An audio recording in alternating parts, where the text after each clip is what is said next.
Today we're on the BLM land. You can hear Andy with the saw in the background.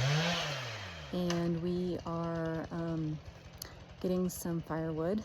The BLM allows permits to get firewood, and we do have a permit for this.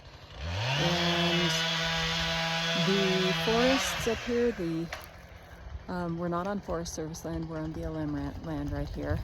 But you can see that behind me there's a lot of deadfall. Well, it's been, oh gosh, I want to say about 10 years ago that we had a pretty bad pine beetle infestation.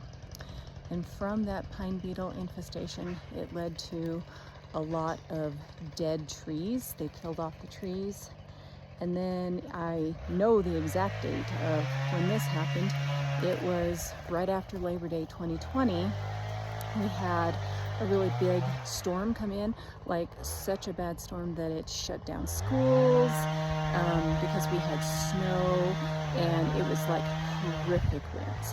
And so when the winds came in, all of those dead trees that were still standing that had not fallen beforehand, a lot of them came down, and you can see behind me a lot of the trees that are down.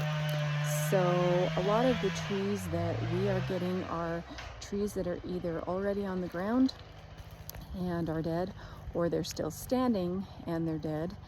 And it's kind of an attempt to, we use the wood for firewood, but we also are trying to kind of clean up the forest floor a little bit, because the problem is that all it really takes is one spark, one lightning strike, and there's so much tinder here for a fire that any of the stuff that we can get out of here for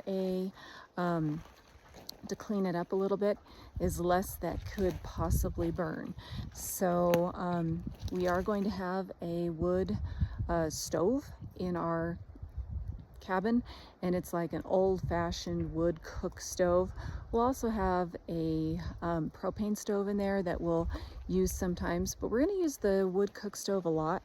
I grew up using a wood cook stove, and also it's going to be used to provide some heat in the cabin too. So we're not just going to entirely go off of propane for our heat. We'll also use some wood for it as well. So we need to be able to get enough wood to keep that going. So you can see in the background there's our razor with the trailer behind it. We'll load the wood in the trailer and at least get a little bit of the deadfall out of here.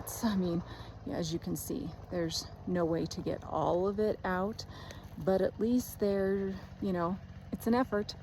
Every little bit is less that can burn later on down the road. So shoot me any questions that you might have about cutting wood on BLM land, or how a wood cook stove works. I'll show you a picture of that coming up sometime soon.